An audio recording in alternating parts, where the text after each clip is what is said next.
artwork na pencil mzigo umefika hapo. Na hiyo katika sehemu decoration itakuwepo hapa. Na of course itabaki kwa ajili ya familia. Hizi picha za kuchora waga zinakuwa ni lifetime.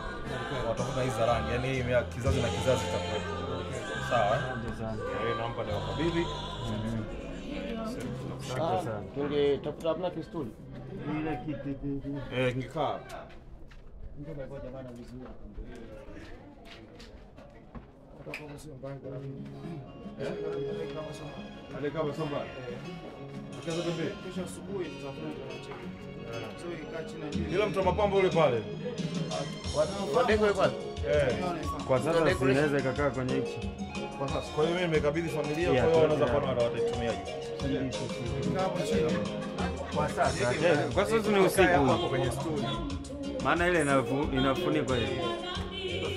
Ni nzuri sana. Bora pambe sana. Vema sana. Yaani Masai huko anakuchekea. Tutawaenda. Wewe Said lakini Gera boys. Atasai. Amechora jamaa. Imechorwa. Hiyo ni anaitwa David. David Pensa. Aliletea mimi akasema akaomba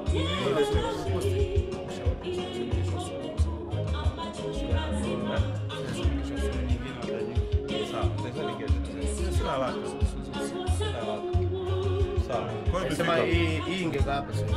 Kama ile nyingine watatafuta namna. Hasa kama ndivyo kibaki hapo kibaki hapo Somba.